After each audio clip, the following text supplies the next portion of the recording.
स्वागत है आप सभी का सैनिक भर्ती कोचिंग के यूट्यूब चैनल पर। आज मैं एक नया टॉपिक शुरू करने वाली हूँ, राज्यसभा, जो सभी प्रतियोगी परीक्षाओं के लिए बहुत ही इम्पोर्टेंट है।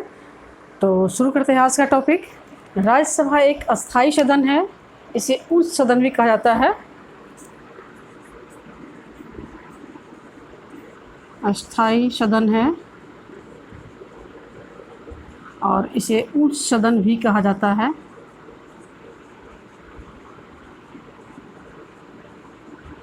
अब जानते हैं कि इसकी स्थापना के पीछे हमारे संविधान निर्माताओं का क्या उद्देश्य था, किस उद्देश्य से इसकी स्थापना हुई। तो पहला उद्देश्य तो ये था कि हमारे यहाँ संघात्मक व्यवस्था है, तो संघात्मक व्यवस्था में केंद्र और राज्य के बीच शक्तियों का विभाजन होता है। एक अगर सर्किल की बात करें तो सर्किल के केंद्र में केंद्र की सरकार यानी संघ की सरकार और परिधि पर राज्यों की सरकार होती है। संघीय व्यवस्था के अनुरूप संघीय या संघात्मक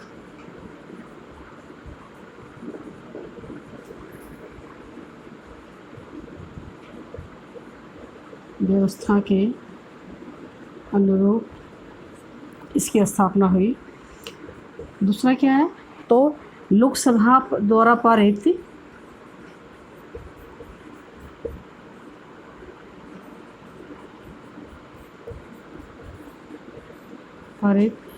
विधेयकों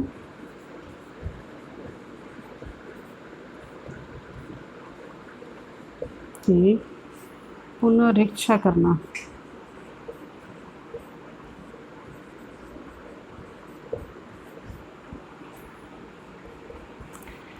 राज्यसभा को काउंसिल ऑफ स्टेट्स कहते हैं, यानी राज्यों की सभा है।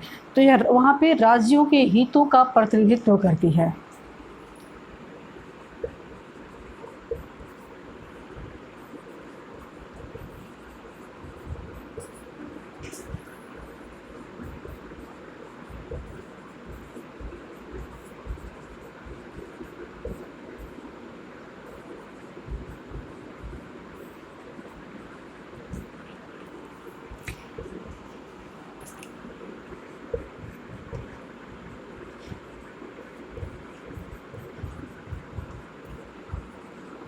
के समय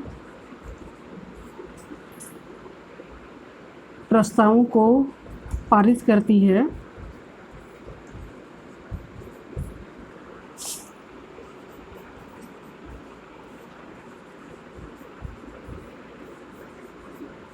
इस प्रस्ताव को जो राष्ट्रपति के समक्ष लाया जाता है, वैसे प्रस्तावों को राज्यसभा पारित करती है।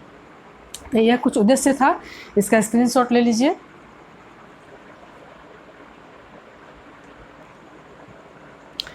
इसके बाद इसका गठन 3 अप्रैल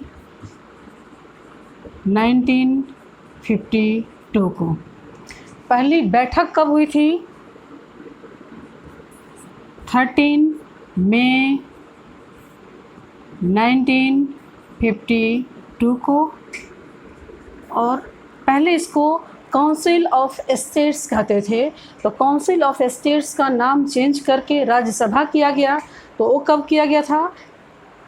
23 अगस्त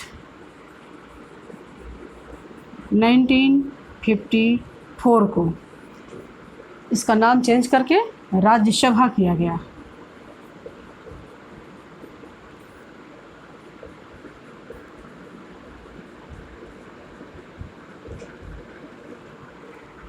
अब इसकी संरचना।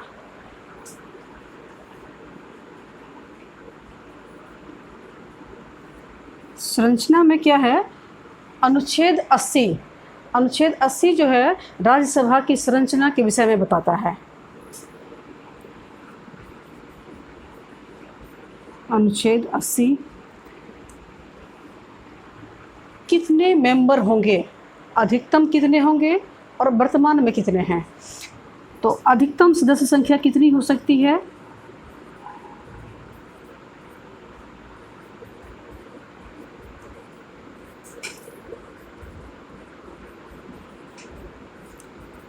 250 होगी।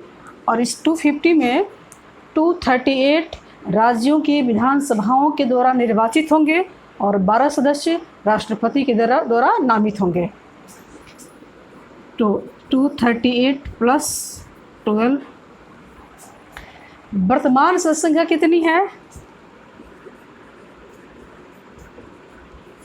वर्तमान सदस्य संख्या 245। इसमें 233 प्लस 12, 233 राज्य के विधानसभाओं के द्वारा निर्वाचित होते हैं और 12 सदस्य राष्ट्रपति के द्वारा नॉमिनेट होते हैं। अब कार्यकाल,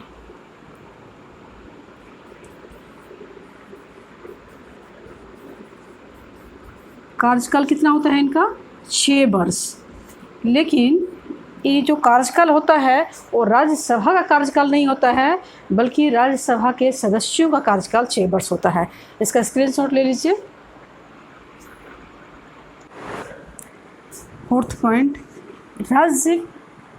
राज्यसभा के जो सदस्य हैं इनका चुनाव किस विधि से होता है? तो चुनाव की बात करते हैं और कौन करता है। चुनाव की जो विधि है वह है एकल संक्रमणीय आनुपातिक पद्धति। ठीक है, एकल संक्रमणीय, इस संक्रमणीय को हस्तांतरणीय भी लिख सकते हैं। ठीक है, संक्रमणीय को हस्तांतरणीय बोलेंगे।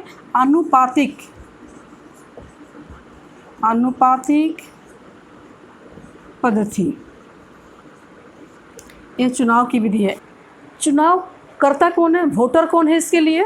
ठीक है, तो ये चुनाव की पद्धति हो गई हमारी। दूसरा पॉइंट इसमें है कि वोटर्स कौन है? राज्य की विधानसभा के सदस्य। ठीक है, राज्य विधान सभाओं के सदस्य।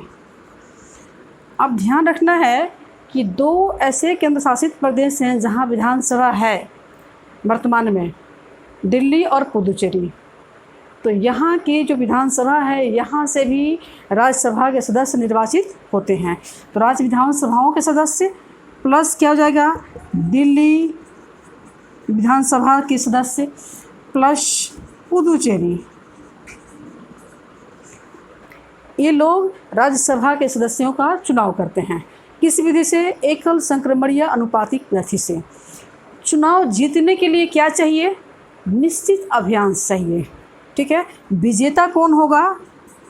विजेता वो होगा जिसको निश्चित अभियान से मिलेगा, या कोटा, निश्चित अभियान कहें या कोटा कहें। ठीक है, एक कोटा क्या होता है? अलग अलग राज्यों में राज्यसभा की जो सीटें हैं वो अलग अलग हैं। बिहार में अलग है, यूपी में अलग है, दिल्ली में अलग है। मतलब राज्यसभा की जितनी सीटें उसके लिए उसके पास है, और उस साल जितने कैंडिडेट का निर्वाचन करना है। जैसे बिहार की बात करें तो बिहार में हो सकता है कि इस साल 5 सीटों का चुनाव करना है। ठीक है, बिहार विधानसभा की जो सदस्य संख्या है वो ऊपर होगी, यानी विधानसभा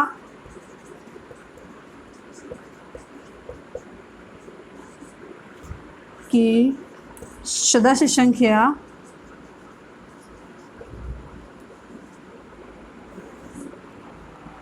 नीचे क्या हो जाएगा? जितने कैंडिडेट इस बार चुनाव जीतकर राज्यसभा में जाएंगे +1, और यहाँ भी +1। इसको सॉल्व करने के बाद जितनी वोट आएगी, जो नंबर आएगा वह क्या हो जाएगा? निश्चित अभियान से या कोटा होगा। मतलब ये जो नंबर यहाँ आएगा, किसी भी उम्मीदवार को, राज्यसभा का जो उम्मीदवार है उसको एक कोटा प्राप्त करना ज़रूरी है। इतने नंबर्स, इतने वोट प्राप्त करने ज़रूरी हैं। अगर इससे कम मिलता है तो चुनाव नहीं जीतेगा। और इसीलिए जब इसको कम मिलता है तो जो सबसे, जैसे एक सीट पर अगर 2 कैंडिडेट हैं, 3 कैंडिडेट हैं, 4 कैंडिडेट हैं, तो जिसको सबसे कम वोट मिला उसके वोट को दूसरे उम्मीदवारों के बीच में बांट दी जाएगी। तो बांट दी जाएगी तो निश्चित अभियान से कोटा किसी न किसी को प्राप्त हो जाएगा जिसको अधिक वोट मिला होगा। तो इसलिए ये निश्चित अभियांश और कोटा का मतलब ये है, इसको ध्यान रखने की ज़रूरत है। तो इसका स्क्रीनशॉट ले लीजिए, आगे का क्वेश्चन करवाती हूँ। 1/3 सदस्य प्रत्येक 2 वर्ष बाद कार्यमुक्त होते हैं और इतने ही नए सदस्यों का चुनाव हो जाता है। 1/3 सदस्य प्रत्येक 2 वर्ष पर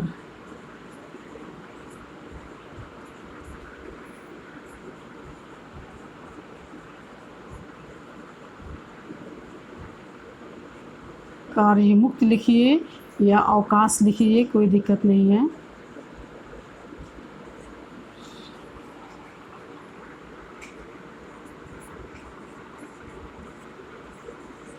अवकाश ग्रहण करते हैं और इतने ही नए सदस्यों का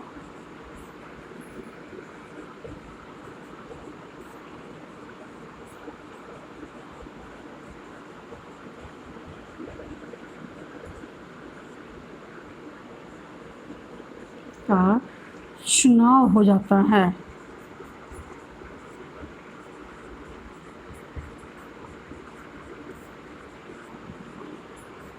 इस तरह से राज्यसभा कभी खाली नहीं होती है, कभी भंग नहीं होती है, अस्थायी सदन होती है। नेक्स्ट पॉइंट है 5 का कि किस राज्य से कितने प्रतिनिधि चुनकर राज्यसभा में आएंगे, इसका विवरण कहाँ पे है? इसका विवरण 4थी अनुसूची में है। ठीक है, 4थी अनुसूची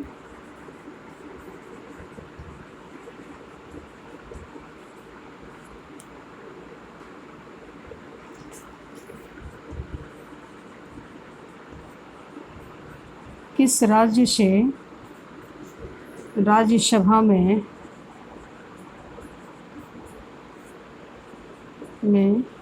कितने प्रतिनिधि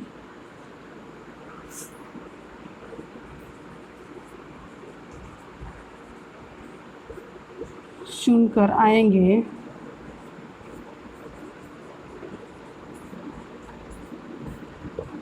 इसका विवरण है।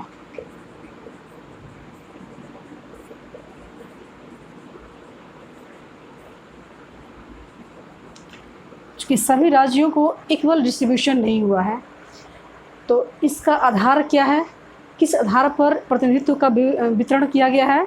तो जनसंख्या के आधार पर। इसका आधार क्या है? जनसंख्या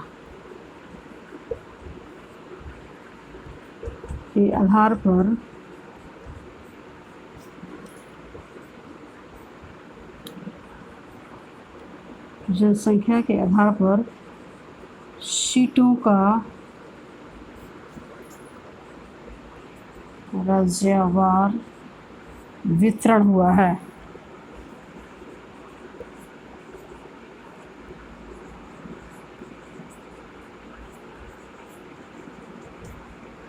सबसे अधिक सीट यूपी को मिला है।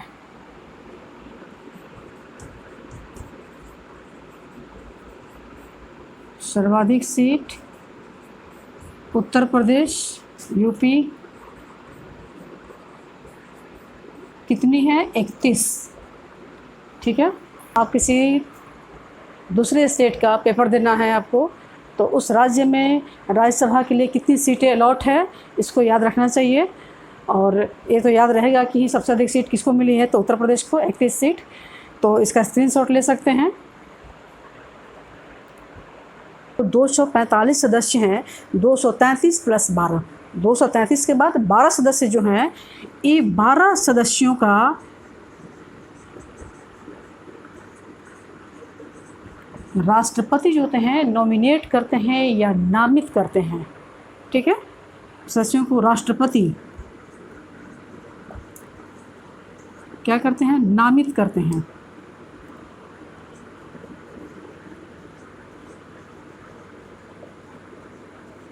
नामित करते हैं, इसको मनोनीत भी लिख सकते हैं, मनोनीत करते हैं।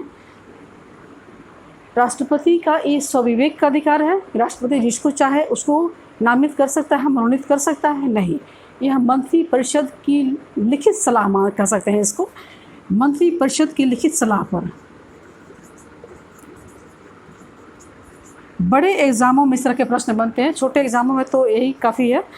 मंत्रिपरिषद के लिखित सलाह पर। कई बार आजकल थोड़ा सा क्वेश्चन को ट्विस्ट करके पूछने का प्रचलन बढ़ गया है, तो इसलिए जानना ज़रूरी है। मंत्रिपरिषद की लिखित सलाह पर मंत्रिपरिषद जो होती है, जिसकी सरकार होती है जिस पार्टी की, वो एक सूची भेजते हैं राष्ट्रपति के पास, राष्ट्रपति नॉमिनेट करते हैं। अब है कि क्या किसी को नॉमिनेट कर सकते हैं?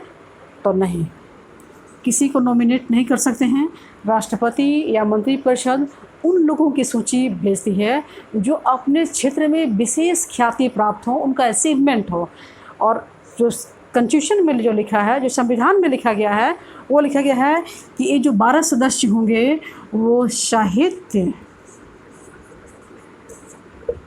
कला, विज्ञान एवं समाज सेवा के क्षेत्र के विशेषज्ञ होंगे।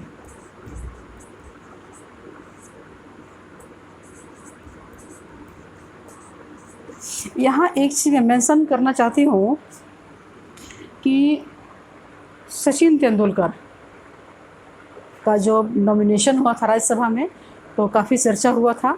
लेकिन सचिन तेंदुलकर से पहले दारा सिंह, सिद्धू, नवजोत सिंह सिद्धू पंजाब से, सचिन, मैरी कॉम, इन सब का नॉमिनेशन हुआ है। लेकिन यहाँ पे खेल शब्द की कहीं चर्चा नहीं है। सचिन को जब नॉमिनेट किया गया था, कोर्ट में चैलेंज भी हुआ था, लेकिन कोर्ट ने कहा था कि यह कुछ गलत नहीं है। मंशा जो है, संविधान जो निर्माता थे उनकी जो मंशा है कि अलग अलग क्षेत्रों के विशेषज्ञों को नामित किया जाए, तो सचिन भी खेल जगत के नामी व्यक्ति हैं, विशेषज्ञ हैं, इसलिए उनको नामित किया गया है। इसमें कुछ गलत बात नहीं है। तो ध्यान रखना है, पेपर में कैसे पूछेगा? पेपर में पूछता है कि राष्ट्रपति 12 सदस्यों को राज्यसभा में नॉमिनेट करते हैं जो संबंधित होंगे। ऑप्शन में आपको दे देगा साहित्य, कला, विज्ञान, समाज सेवा, खेल। इसमें से किसी एक को उड़ाकर खेल डाल देगा।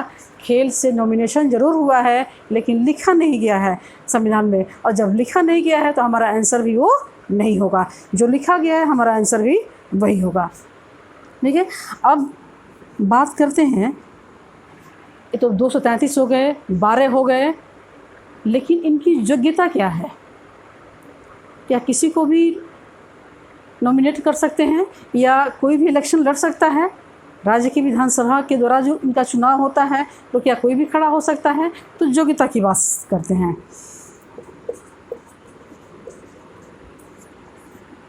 योग्यता में पहली योग्यता है कि वह भारत का नागरिक हो।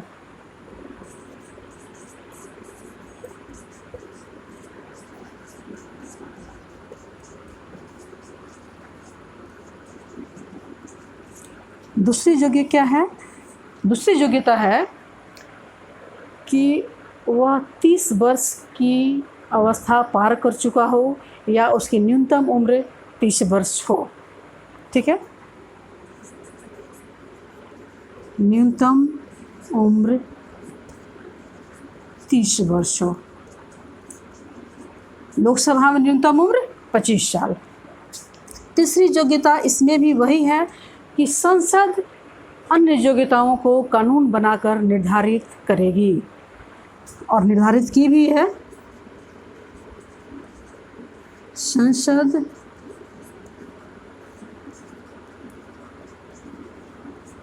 कानून बनाकर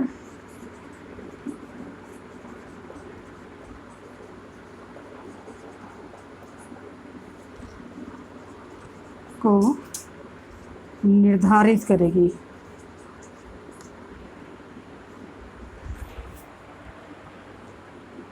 ठीक है, तो इसका स्क्रीनशॉट ले लीजिए। योग्यता के संबंध में एक बात और है कि जब ये नॉमिनेशन फाइल करते हैं, तब इन्हें निर्वाचन आयोग द्वारा एक अधिकृत व्यक्ति होता है उसके समक्ष शपथ लेनी है। ठीक है, तो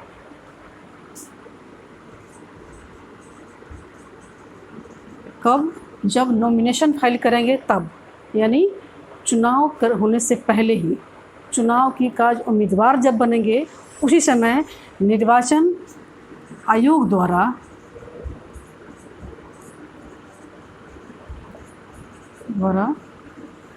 अधिकृत या प्राधिकृत व्यक्ति या अधिकारी के समक्ष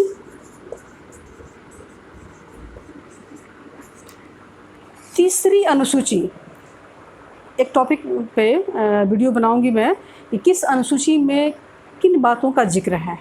ठीक है, तो शपथ ग्रहण की जो बात है, शपथ ग्रहण तीसरी अनुसूची में दिया गया है, राष्ट्रपति और उपराष्ट्रपति को छोड़कर।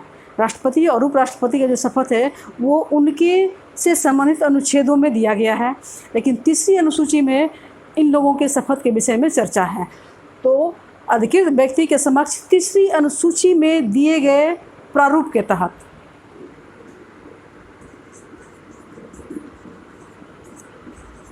तीसरी अनुसूची में दिए गए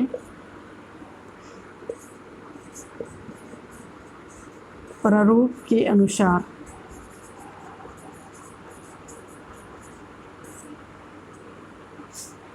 क्या करेंगे? शपथ लेंगे।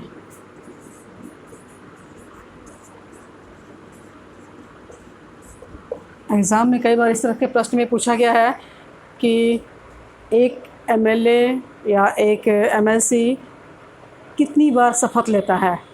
इस तरह का प्रश्न भी बनता है। जब क्वेश्चन बन जाएगा तो मैं ऑब्जेक्टिव क्वेश्चन जब करवाऊंगी तो सारा कॉन्सेप्ट क्लियर हो जाएगा। ठीक है, अपनी उम्मीदवारी के समय भी शपथ लेनी पड़ती है इनको। एक निर्भरता या कहें कि अयोग्यता,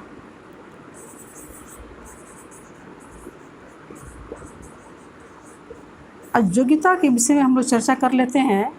क्या 30 वर्ष की उम्र पार कर लेने से और भारत का नागरिक हो जाने से निर्वाचन में भाग ले सकते हैं, उम्मीदवार बन सकते हैं? तो जवाब होगा नहीं। अयोग्यताएं भी हैं। पहली अयोग्यता ये है कि कोई व्यक्ति भारत का नागरिक तो है लेकिन साथ में दूसरे देश की नागरिकता भी ग्रहण कर चुका है, तो भारत की नागरिकता अपने आप समाप्त मानी जाएगी। उसने नागरिकता छोड़ा हो या नहीं छोड़ा हो, लेकिन उसकी नागरिकता समाप्त मानी जाएगी, इसलिए वह अयोग्य हो गया। ठीक है, तो पहला चीज़ तो यही लिख देते हैं कि किसी दूसरे देश की नागरिकता ग्रहण करने पर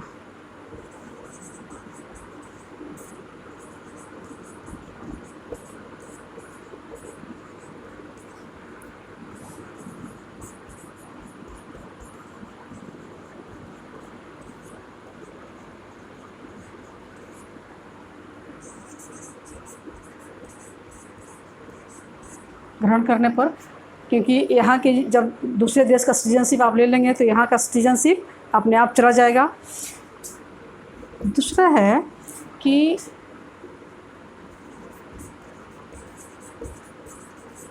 मानसिक रूप से विकृत कोर्ट द्वारा प्रस्तुत साक्ष्य के आधार पर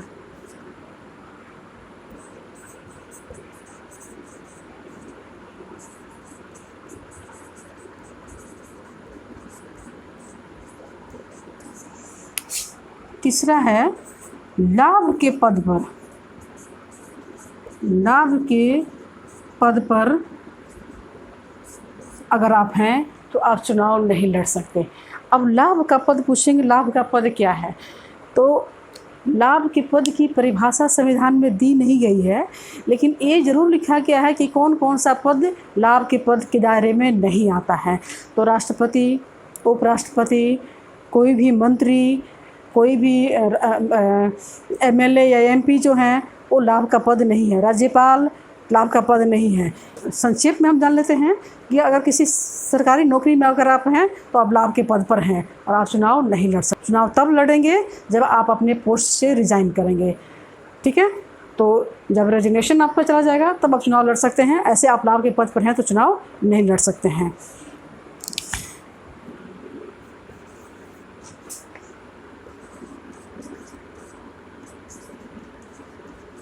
दल बदल कानून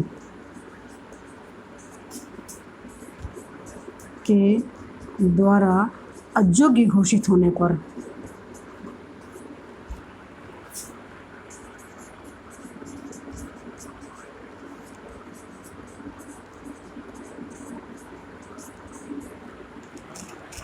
और भी बहुत कुछ है जो इम्पोर्टेंट है, हमने लिखवा दिया है। चौथा पॉइंट, अनुच्छेद 249 और इसमें का मोस्ट इम्पोर्टेंट क्वेश्चन, अनुच्छेद 249। इसमें क्या है कि अगर राज्यसभा उपस्थित एवं मतदान करने वाले सदस्यों के 2/3 बहुमत से यह प्रस्ताव पारित कर दे कि राज्य सूची का कोई विषय राष्ट्रीय महत्व का है, तो उस पर कानून बनाने का अधिकार लोकसभा को मिल जाता है या केंद्र सरकार को मिल जाता है। क्योंकि राज्यसभा क्या है, राज्यों का प्रतिनिधित्व करती है, राज्यों के हितों को सुरक्षित रखने के लिए उसका गठन हुआ है वहाँ पे। तो अगर वो पारित कर देती है कि राज्य सूची का कोई विषय राष्ट्रीय महत्व का हो गया है तो उस पर कानून बनाने का अधिकार मिल जाता है, ठीक है। तो 249 क्या है, इसमें से कई बार अलग अलग तरीके से क्वेश्चन बनता है, ठीक है। राज्यसभा उपस्थित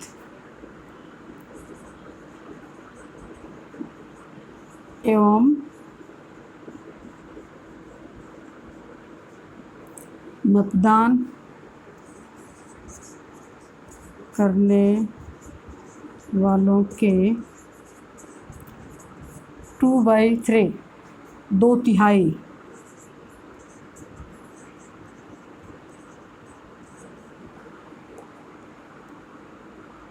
2/3 बहुमत से प्रस्ताव पारित करें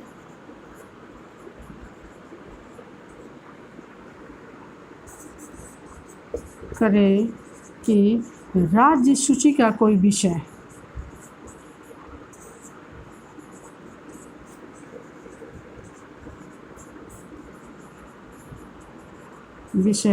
राष्ट्रीय महत्व का हो गया है,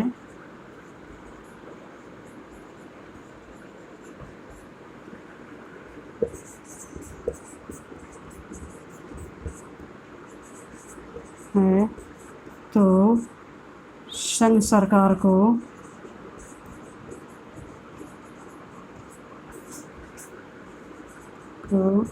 उस पर कानून बनाने का अधिकार मिल जाता है।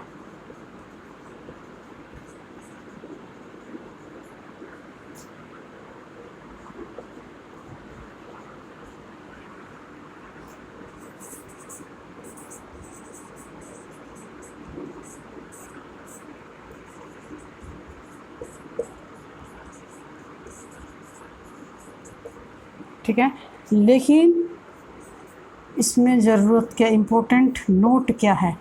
कई बार तो सीधे अनुच्छेद पूछता है, अनुच्छेद 249 कि किस आर्टिकल के तहत केंद्र सरकार को राज्य सूची के विषय पर कानून बनाने का अधिकार मिल जाता है। तो अनुच्छेद 249 राज्य सूची के विषय पर कानून बनाने के लिए उस प्रस्ताव को किस बहुमत से पारित होना जरूरी है। तो 2/3 किसका, उपस्थित एवं मतदान करने वाले का। ऑप्शन में क्या रह जाएगा, कुल सदस्यों का, ठीक है, मतदान करने वाले सदस्यों का। तो इस तरह से कई बार घुमा घुमा के प्रश्न पूछेगा। ध्यान रखना है कि उपस्थित एवं मतदान करने वाले क्या 2/3 बहुमत से पारित होना चाहिए, ठीक है। कई बार एक और क्वेश्चन पूछेगा कि इस तरह से बनाए गए कानून का जीवन या बनाए गए कानून की अवधि कितनी होगी। तो 1 साल होगी। एक बार अगर अधिकार मिल गया कानून बनाने का तो कानून बन गया, लेकिन उसकी जो अवधि होगी, उसकी जो लाइफ होगी वो 1 साल होगी, ठीक है। कानून की जो अवधि कितनी होगी,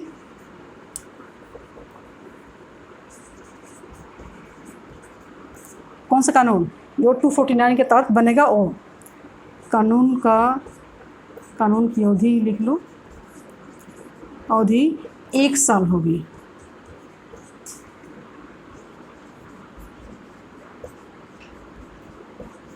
ठीक है, लेकिन अगर ज़रूरत पड़े तो फिर 1-1 साल के लिए बढ़ाया जा सकता है। मतलब एक बार में 1 साल के लिए बढ़ेगा, फिर ज़रूरत होगी, फिर संशोधन होगा, फिर 1 साल के लिए बढ़ाया जाएगा। मतलब 1-1 साल करके बढ़ा के कितने साल तक रख सकते हैं। ठीक है, 1 साल की होगी, ज़रूरत पड़ने पर या आवश्यकता के अनुसार 1-1 साल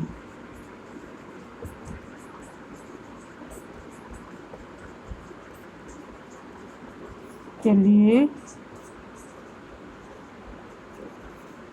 बढ़ाई जा सकेगी।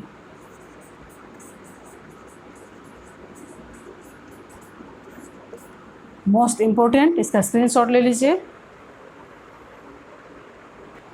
9th नंबर, विशेषाधिकार।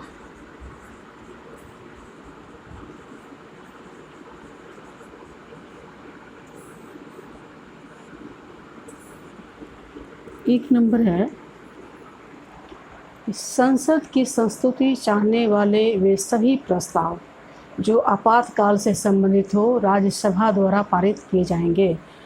ठीक है, वे प्रस्ताव जिस पर संसद की अनुमति चाहिए या संसद द्वारा पारित होना चाहिए, तो संसद की संस्तुति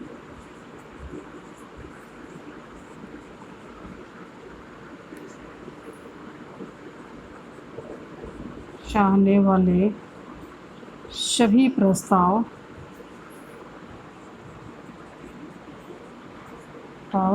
जो आपातकाल से संबंधित हो। आपातकाल का मतलब है राष्ट्रीय आपात या वित्तीय आपात।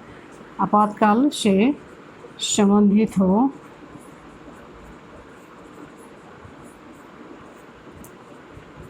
तो राज्यसभा द्वारा पारित किए जाएंगे।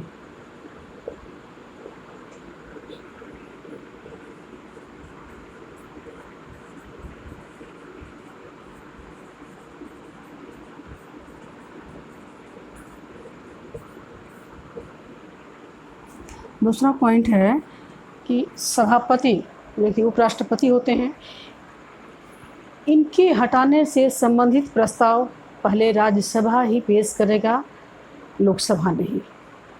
तो सभापति ब्रैकेट में उपराष्ट्रपति लिख सकते हैं, क्योंकि उपराष्ट्रपति क्या है, सभापति के रूप में कार्य करता है और उसके वेतन और भत्ते भी सभापति के रूप में ही मिलते हैं। इसलिए सभापति को हटाने से संबंधित प्रस्ताव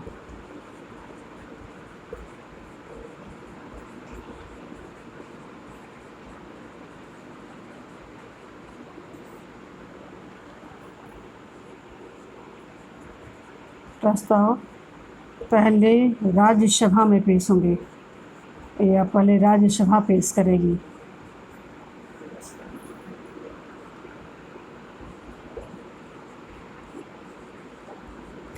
राज्यसभा का मतलब है कि राज्यसभा ही प्रस्ताव को पेश करेगी और राज्यसभा में ही पेश होगा। तीसरा है नई अखिल भारतीय सेवाओं के सृजन से संबंधित अधिकार, अनुच्छेद 312।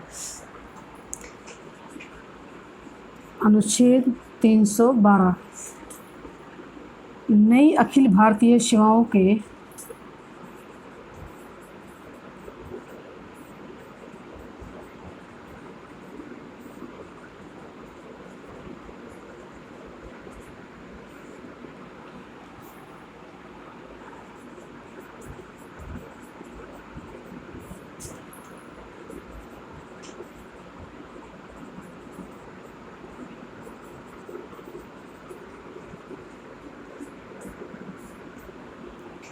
नई अखिल भारतीय सेवाओं का जो सृजन है वो राज्यसभा के पहल पर, राज्यसभा की संस्तुति पर ही होगी। पीठासीन अधिकारी मतलब राज्यसभा में अधिकारी कौन कौन से होते हैं, पीठासीन अधिकारी में जो पहला नंबर होता है वो सभापति का होता है। सभापति, ये सभापति कौन होते हैं? सभापति उपराष्ट्रपति। उपराष्ट्रपति राज्यसभा के पदेन सभापति होते हैं।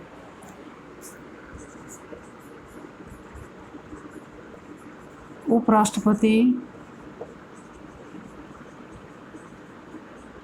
राज्यसभा के पदेन सभापति होते हैं।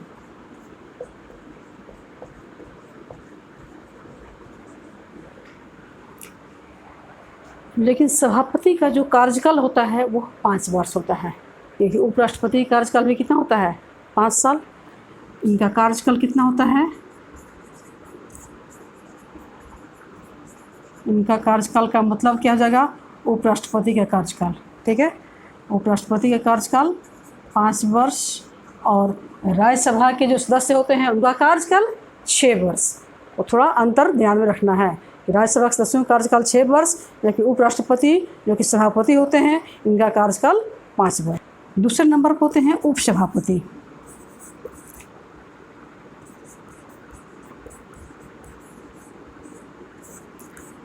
उपसभापति जो होते हैं, सभापति का तो निश्चित है कि उपराष्ट्रपति राज्यसभा के पदेन सभापति होते हैं, लेकिन उपसभापति का राज्य के सभा के जो सदस्य होते हैं वो चुनाव करते हैं। ठीक है, तो उपसभापति क्या होता है? चुनाव होता है। और ये चुनाव कौन करता है? राज्यसभा के सदस्य।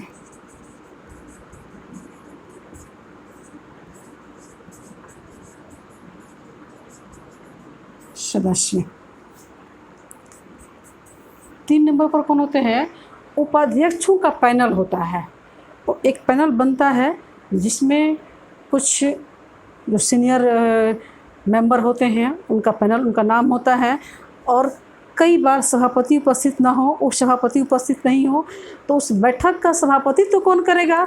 उस पैनल में से किसी एक व्यक्ति को जो उपस्थित हो वो उस बैठक का सभापतित्व करेगा। ठीक है, तो एक पैनल बनता है उपाध्यक्षों का, ऐसे लिख सकते हैं।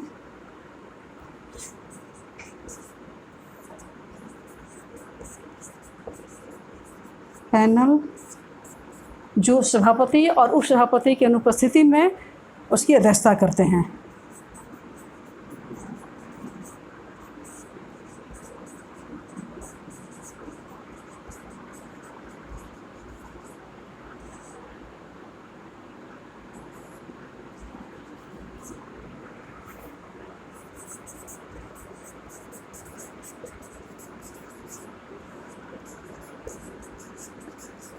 सभा का सभापतित्व करेंगे।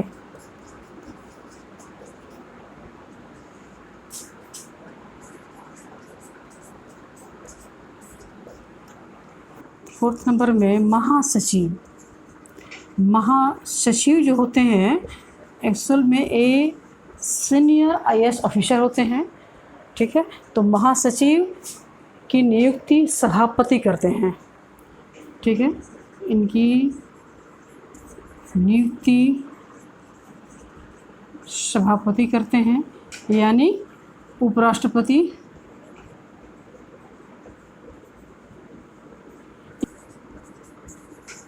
इनकी जवाबदेही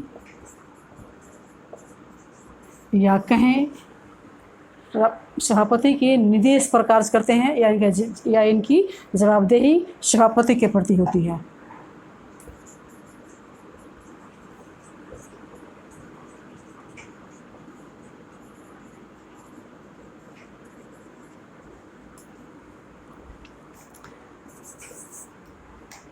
सदन का नेता और विपक्ष का नेता लोकसभा में भी होते हैं, राज्यसभा में भी होते हैं।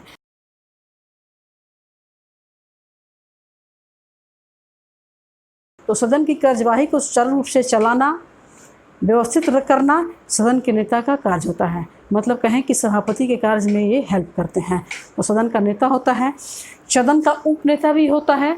अगर कोई नेता उपस्थित नहीं हो तो जो उपनेता होगा वह भी उसका कार्य करेगा। तो 2 भी होते हैं, सदन का नेता और उपनेता,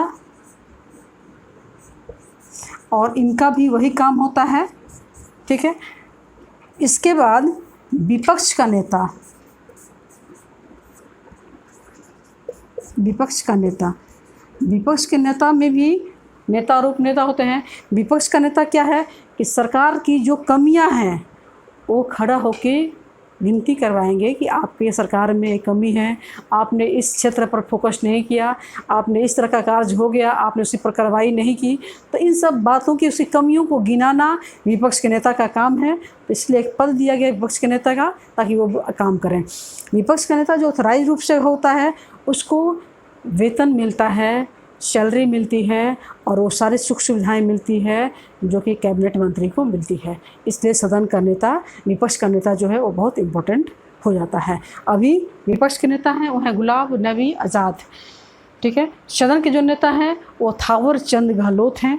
उप नेता जो हैं वो पीयूष गोयल हैं। सभापति तो सब जानते हैं, उपराष्ट्रपति जो है वही सभापति हैं। तो ये कुछ इम्पोर्टेंट फैक्ट्स हैं जिसको हमने समेटने का प्रयास किया है। इसमें जो भी क्वेश्चन बन सकता है, ऑब्जेक्टिव क्वेश्चन हमारा बनेगा और पीडीएफ के रूप में डाला जाएगा। तो आज का वीडियो यहीं समाप्त होता है। धन्यवाद। इसको लाइक, शेयर और सब्सक्राइब करें।